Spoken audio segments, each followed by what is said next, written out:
See, look at this eighth question. From the following particulars of product X, compile production statement for the month of August 2014. That is cost sheet बनाने के लिए बोल रहे हैं. Raw material, opening stock, purchase, closing stock, मतलब ये raw material से related opening purchase closing दिया हुआ है. Direct labour, factory overheads and office overheads. नीचे फिनिश्ड गुड्स के बारे में क्या दिया हुआ है? Finished stock 500 units at the rate 11.20 पर unit. Closing stock 1500 units. Current cost price पे वैल्यू करना है. करंट कॉस्ट प्राइस मतलब cost of production. Profit on sales 20%. Profit on sales, हाँ, प्रॉफिट ऑन कॉस्ट नहीं, प्रॉफिट ऑन सेल्स. और sum में sales दिया हुआ नहीं है, you have to find it. Selling and distribution expenses 20,000. Units produced 25,000. So this is the question. Shall we begin with the solution part? It is regarding product Yes, X. ma'am. Yes. So write down cost sheet for the month ended. This is not year ended. This is for the month ended, August 2014. Write down cost sheet for the month. Cost sheet for the month ended August 2014. August 2014. And on the right hand side, make a box and write units produced. Tell me how many units are produced.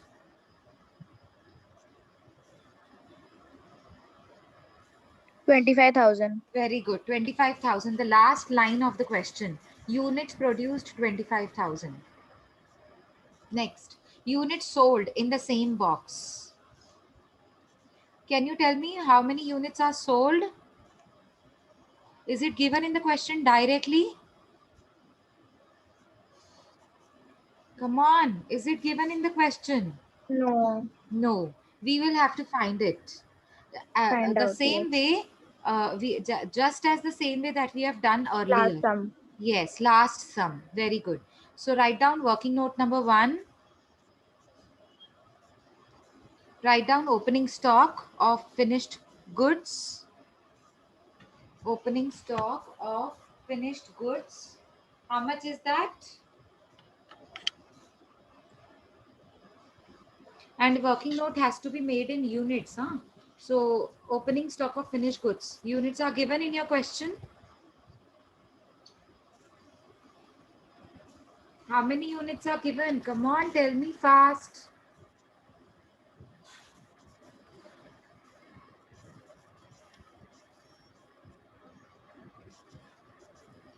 Yes. See, look at my cursor. Finished stock, that is finished goods. Voice break हो रही है. अब भी हो रही है कि अभी क्लियर है वॉइस? हाँ, अभी ठीक है. अभी क्लियर है. So tell me how many units are there opening stock of finished goods के? 500 units. 500. Write down 500 on the right hand side. Okay. How many units are produced? So you need to add units production. Add units produced. How many units are produced? 25,000. Very good. 25,000. Very good. So in hand. In hand means total of opening stock and production. 25,500. Very good. 25,500. In hand, 25,500. Less closing stock of finished goods.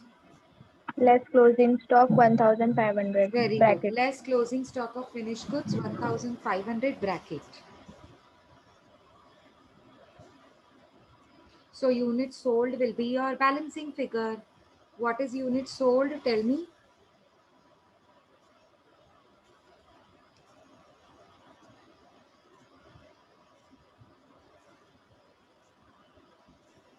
$24,000 units.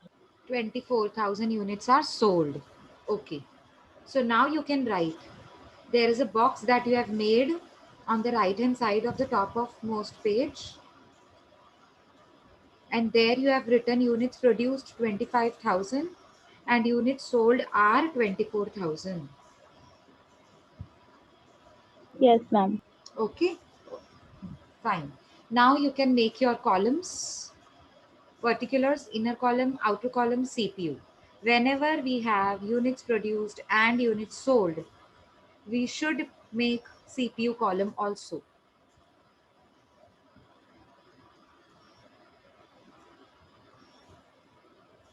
Done, ma'am.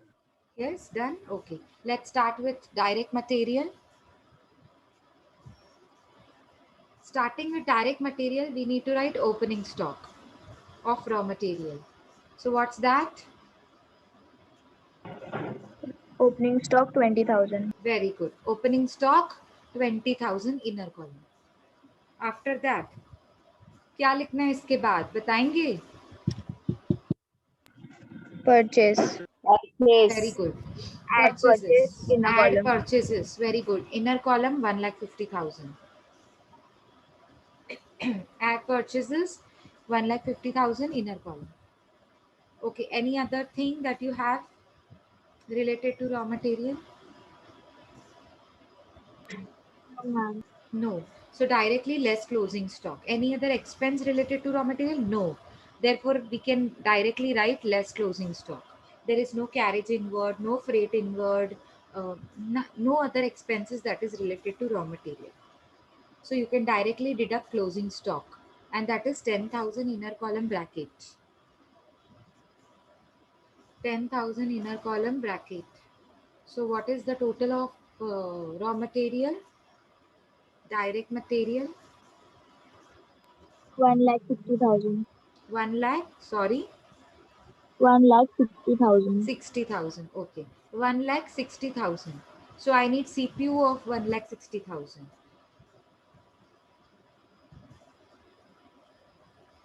I want CPU of 1,50,000. 1,60,000. 6.4. Very good. 6.4.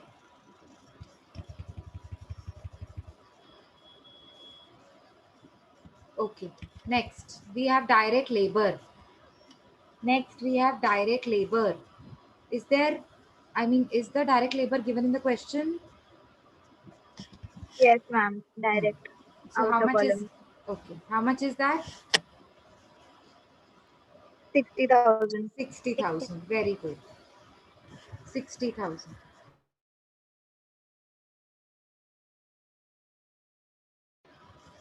Yes, 60,000 inner column. If it is 1, you can put it in put it in outer column directly. So 60,000 outer column. And what is the CPU? 60,000 divided by 25,000. 2.4. 2.4. You can verify here. Okay. ठीक है ना? चलो, next. After direct labor, we have direct expenses. But if it is not given in the question, you can directly calculate prime cost. So that's okay if you directly calculate prime cost. Tell me what is the prime cost? Direct material plus direct labor. Sorry? 2,20,000. 2,20,000 divided by 25,000. So what will be CPU? 8.80. 8.80. You can verify from here. Come on, add factory overheads. Is it given in the question, factory overheads? Yes, ma'am. Direct. Directly outer column 22,500 factory overheads. And this amount has to be added in the prime cost. But before that, I want CPU. CPU of factory overheads.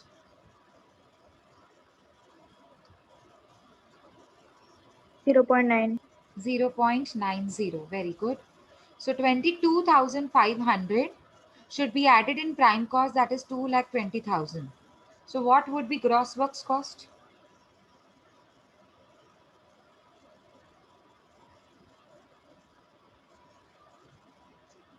Yes.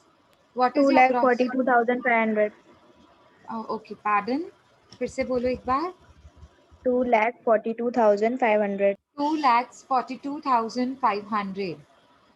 ठीक है, सबका आया होगा ये. CPU निकालेंगे इसका 2,42,000 9.70. Sorry 9.70. 9.70 very good 9.70 अब ये 2,42,500 आप मुझे बताओ ये ग्रॉस वर्क्स कॉस्ट है तो इसके बाद क्या होता है सम में फॉर्मेट में Opening closing WIP का. Very good opening and closing of WIP is it given in the question No ma'am, तो वो नो नेट हो जाएगा. हाँ बिल्कुल यही ग्रॉस है यही मेरा नेट है सो आपने लिखा है ग्रॉस वर्क्स कॉस्ट इसी को ये ऑब्लिक देके हम क्या लिख सकते हैं net works cost. Net works cost very good net works cost same होगा मतलब 2,42,500 and CPU will be I think 9.70 yes ma'am. Okay so अब हम नेटवर्क्स कॉस्ट के बाद क्या होता है वो बताइए add office and administration overhead. Very good add office मतलब तुम लोग को फॉर्मेट अच्छे से याद हो गया very good add office and administration overheads so इसमें office and administration I think एक ही दिया हुआ है आउटर कॉलम 27,500 ऑलरेडी दिया हुआ है वो एक ही दिया हुआ है मतलब टोटल दिया हुआ है ठीक है ना तो 27,500 को सीधा आप आउटर कॉलम में डाल सकते हैं और उसका मुझे CPU बताइए 1.10. 1.10 very good okay so add this 27,500 in your networks cost that is 2,42,500 तो आपको मिलेगा cost of production so tell me what is your cost of production 2,70,000. 2,70,000 okay divided by again 25,000 units production so your CPU will be 10.8. See verify करो यहाँ से 10.8 आ रहा है ना बरोबर है 2,70,000 आपका कॉस्ट ऑफ प्रोडक्शन है CPU है आपका 10.80 okay after CPU sorry after cost of production what do you need to do Opening closing of finished goods. Very good write down opening stock of finish goods next line less closing stock of finish goods but now opening stock का amount नहीं दिया हुआ है आपको निकालना पड़ेगा क्या दिया हुआ है यूनिट्स दिए हुए हैं और पर यूनिट भी दिया हुआ है दोनों को मल्टीप्लाई करेंगे तो आपको अमाउंट मिल जाएगा ब्रैकेट बनाएंगे ओपनिंग स्टॉक के बाजू में make a bracket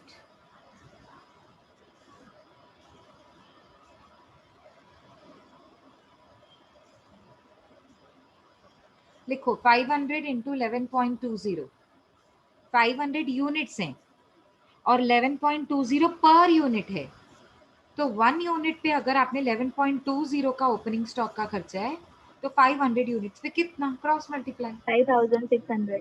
5,600 outer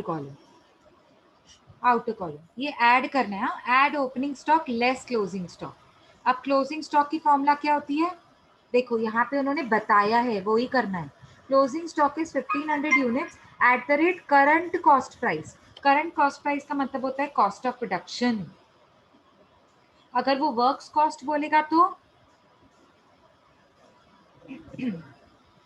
works cost बोलेगा तो क्या करना है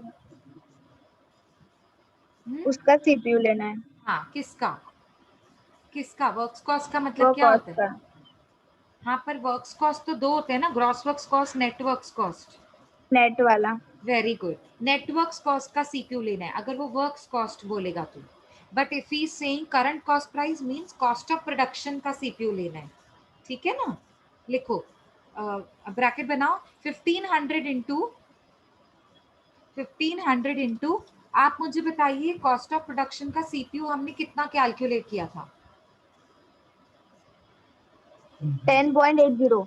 10.80 so 1,500 into 10.80 answer would be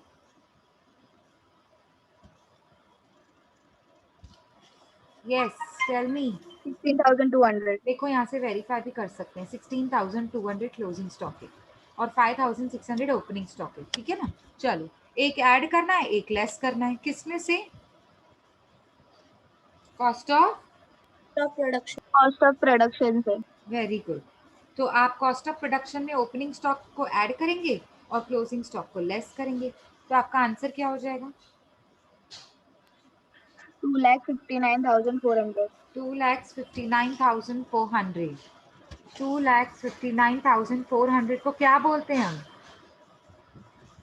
COGS, very cost of good. goods sold. Screen पे देखो, COGS का आंसर 2,59,400 है। ठीक है ना? अब इसका सीपीयू निकालो। सीपीयू निकालने के लिए किससे डिवाइड करेंगे, कोई बताएगा? 24,000. Very good, good job Halima, very good. मतलब आपको ना सिर्फ ये ध्यान देना है, COGS के बाद से हमको unit sold will be taken for dividing each and every item. ठीक है, after units cost of goods sold. So आपका कॉस्ट ऑफ गुड्स सोल्ड उसका जितना भी अमाउंट है उसको आप डिवाइड करेंगे यूनिट सोल्ड से। सो आपका यूनिट सोल्ड है 24,000 डिवाइडेड विथ 24,000 क्या आ रहा है CPU? 10.80. Very good, 10.80. And now add selling and distribution overhead.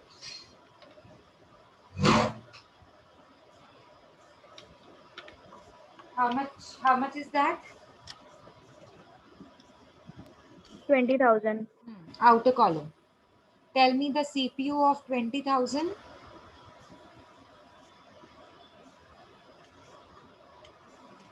20,000 को 24,000 से डिवाइड करना है। हाँ, be very careful. 0.83.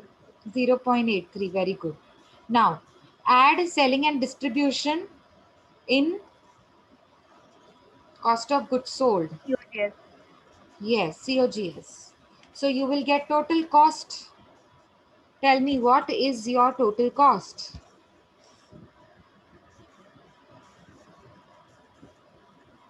2,79,400. Look at the screen. 2,79,400 is my total cost. Okay. Now tell me, what is the CPU of total cost divided by 24,000? 11.64. 11.64. Very good. Now write down add profit and next line sales. Add profit and to the next line sales. Now look here. Your total cost is, tell me your total cost is, please repeat again. 2 lakh what? 2,79,400. Okay. Okay. Next, add profit. So profit is how much? In bracket you will write 20% on sales. But it is not given. Sales is not given. Sales is not given in the question. So how we will find? Sales is not given in the question. So how do we need to find sales? Can anybody tell me? See, we need to make what to say? Equation. Let the sales be 100. If sales is 100, profit will be 20% on sales. 20% on sales. तो sales कितना है 100, तो profit कितना होगा 100 का 20% 20. Do you agree? Yes, ma'am. Okay. Sales, वो बोलता है sales पता नहीं है, तो let the sales be 100. वो बोलता है profit is 20% on sales. So sales is 100, profit is 20% on 100. तो 20% on 100 is 20 ना. कैलसी पे करके देखो 100 का 20% 20 ही आएगा. So cost price will be, cost कैसे 80. 80%. कॉस्ट कैसे निकालते हैं? Formula of cost price is sales minus profit. Sales में से प्रॉफिट को माइनस करोगे जब आप, ठीक है, सेल्स में से प्रॉफिट को जब आप माइनस करोगे तो कॉस्ट प्राइस मिल जाएगा 80. Yes, ma'am. हाँ. अब आप मुझे बताओ, अगर कॉस्ट प्राइस 80 है, जो अभी हमने अज्यूम किया 80, लेकिन 80 की वैल्यू तो दी हुई है ना 2,79,400. आप मुझे बताओ, अब कॉस्ट तो एक्चुअली दी हुई है ना. ठीक है, एक मिनट रुको, मैं इसको नीचे शिफ्ट कर देती हूँ यहाँ पर. ठीक है, कॉस्ट इज टू सेल्स. हम हमने ये इक्वेशन बना लिया। किसका इक्वेशन बना लिया? Cost is to sales. Cost is to sales. Cost अगर 80 है तो सेल्स कितना हमने पकड़ा था? 100। अगर कॉस्ट 80 पकड़ा था तो सेल्स को 100 पकड़ा था। अभी अभी यहाँ से देखो, यहाँ पे सेल्स 100 तो कॉस्ट 80।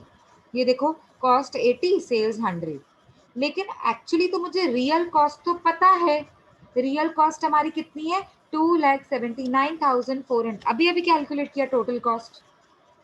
अभी अभी हमने कैलकुलेट किया कि नहीं किया टोटल कॉस्ट? हाँ। हाँ, 2,79,400 कैलकुलेट किया। तो अब आप मुझे बताइए सेल्स कितना होगा? यहाँ पे हम लोग डालेंगे क्वेश्चन मार्क। बस क्रॉस मल्टीप्लाई करना है। क्रॉस मल्टीप्लाई करेंगे तो हमको सेल्स मिल जाएगा। Therefore sales is equals to 2,79,400 into 100 divide by 80। 3,49,250. Okay, wait, sorry. हाँ, 2,79,400 into 100 डिवाइड बाय 80। सो आपका सेल्स का अमाउंट कितना हो जाएगा? फिर से बताएंगे। 3,49,250.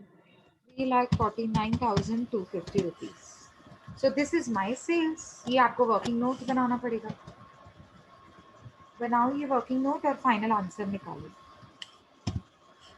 मैम प्रॉफिट 6,9850 है। एक मिनट ना, यहाँ पर मैं पहले आपका ये फिगर लेकर आती हूँ। एक मिनट रुको। 3,49,250 आपने ये फिगर यहाँ पर लाया, ठीक है, ऊपर मतलब स्टेटमेंट में लेकर आए। तो आप मुझे बताओ, अगर सेल्स आपको मिल चुका है, कॉस्ट आपके पास ऑलरेडी है, तो प्रॉफिट कैसे मिलेगा? सेल्स का 20% लेस करके। माइनस करके। Very good. तो लेस करके कितना आ रहा है? 3,49,250 को आप माइनस करेंगे 2,79,400 में से 64,850. 64,850। वेरी गुड सुमन, 64,850। अब है ना, शायद नेहा, पता नहीं रिचा किसने बोला, मैंने आवाज नहीं सुनी, बट उसने बोला 20% ऑन सेल्स। Very good. ये भी एक तरीका है निकालने का। सेम होगा हाँ हाँ, आंसर। सेम होना चाहिए। वो आपको ना चेक करना पड़ेगा। तो ना जो अभी माइनस करके। एक माइनस करके आंसर निकालना है। क्या किया आपने? माइनस किया। किसको? किससे? सेल्स को कॉस्ट से। तो आपको प्रॉफिट मिला। इसको बैलेंसिंग फिगर की मैं साइन दे रही हूँ। ये देखो, बैलेंसिंग फिगर की मैंने साइन दे दी। अब इसी प्रॉफिट को मुझे एक और तरीके से वेरीफाई करना है, राइट है कि रॉन्ग है। ब्रैकेट में क्या लिखा है हमने? 20% ऑन सेल्स। अब आपको सेल्स मिल गया 3,49,250। उसका 20% 64,850 होता है कि नहीं होता है? चेक करिए। मैम मेरे को 69 आया, 69,850। 69 आ रहा है, 64 नहीं आ रहा है। माइनस करके कितना आ रहा है? किसी ने गलत बताया। नहीं, माइनस हाँ, करके कितना आ रहा है? मैम। और माइनस 20% करके ऑन भी सेल्स कितना? 69 आ रहा है एंड प्रॉफिट का भी हाँ। 69 आ रहा है। सेम टैली हो रहा है आंसर। हाँ ठीक माइनस है, करके भी ऐसे आ रहा है और ऐसा करके भी ऐसे आ रहा है। ठीक है, ओके। मतलब आपने 3,49,250 को 2,79,400 से माइनस किया, पहला स्टेप। 69,850 आपका प्रॉफिट है। अब उसको वेरीफाई करिए। सेल्स कितना है? 3,49,250। उसका 20% कितना निकल रहा है? 69,850 निकलना चाहिए। मतलब ये हाँ एक मैम। पैटर्न है जिससे आप वेरीफाई कर सकते हो। तो हो रहा है अगर वेरीफाई तो बिल्कुल सही है। मैम मैम टोटल कॉस्ट पे भी तो डायरेक्टली निकाल सकते हो 20%। हाँ, टोटल नहीं, कुछ भी। सेल्स पे 20% भी तो है। सेल्स ऑन पर है, सेल्स। सेल्स पर नहीं 20%। मैम ऐसा नहीं, जैसे टोटल हमने पास है 2,79,400 इंटू 20 डिवाइडेड बाई 80 ऐसा करेंगे तो भी आंसर आ रहा है। अच्छा, वो तो आपने सीधा प्रॉफिट निकाला। हाँ मैम, वो तो भी दोनों कर ऐड सकते करके भी हैं। सेल्स निकल जाएगा। हाँ, वो तो अलग अलग तरीके होते हैं, वो तो आप कैसे भी करिए। देखो आपने जो किया ना अतीफा, वो ना आपने ये किया है। देखो यहाँ पे मैंने इक्वेशन किन दोनों की बनाई है, कॉस्ट और सेल्स की। आपने किसकी इक्वेशन बनाई? कॉस्ट और प्रॉफिट की। तो बात तो एक ही है ना बच्चा। हाँ मैं वही चीज मैं हाँ आपको हाँ, बोल रही थी, चलेगा मतलब ऐसा। चलेगा चलेगा, नो प्रॉब्लम। आप दो कोई भी दो इक्वेशन बनानी है, कोई भी दो चीजों की, या तो कॉस्ट और प्रॉफिट की, या तो कॉस्ट और सेल्स की। आपने या तो सेल्स मिल गया तो प्रॉफिट बैलेंसिंग फिगर, या तो प्रॉफिट मिल गया तो सेल्स बैलेंसिंग फिगर। ठीक है, कोई भी Yes, चलेगा, ma'am. कोई प्रॉफिट भी। का सीपीयू हाँ ठीक है, 2.91 अब सारे सीपीयू निकाल दो। प्रॉफिट का सीपीयू बताइए मुझे डायरेक्टली।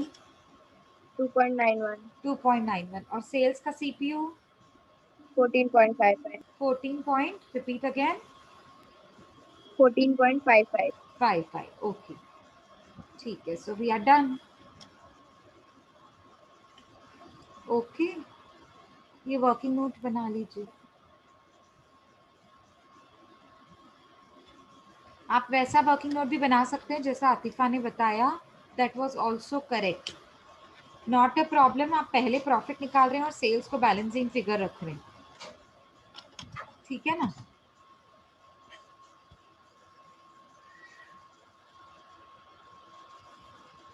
देखो यहाँ पर 69,850 हमारा करेक्ट आंसर इससे मैच हो रहा है, so it is 2.91 CPU। Is that fine? Ma'am ये इलस्ट्रेशन 8 है ना? हाँ जी, ये इलास्ट्रेशन नंबर 8 है और इलास्ट्रेशन नंबर 3 मैंने आपको होमवर्क दिया था, वो किया आप लोगों ने? Yes ma'am. Yes, ma'am. कुछ डाउट है उसमें? No ma'am. ये वाला क्वेश्चन होमवर्क था, किया है ये पूरा? कुछ डाउट तो नहीं है?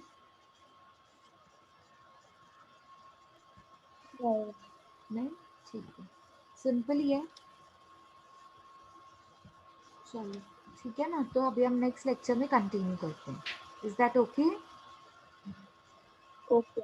या आई ट्राई माई बेस्ट मेरे नेक्स्ट लेक्चर में मैं ये आपका कॉस्ट पूरा करूं। अभी ना हम लोग वो 2 प्रोडक्ट कॉस्ट करेंगे, मतलब A एंड B 2 प्रोडक्ट्स हैं, या फिर एस्टिमेटेड कॉस्ट मतलब नेक्स्ट ईयर का कैसे बनाते हैं हम, ठीक है ना, तो वो हम करेंगे। सो मेरे हिसाब से नेक्स्ट लेक्चर तक हो जाना चाहिए। We will try our best next lecture तक ये चैप्टर हो जाए, ठीक है। Shall we wind up? Yes ma'am. Okay fine, आप प्रैक्टिस करते रहिए, ठीक है, और हम नेक्स्ट लेक्चर में मिलते हैं। Okay, bye everybody. Thank you ma'am. Bye. Yeah bye, take care. Bye ma'am. Yeah bye, take care.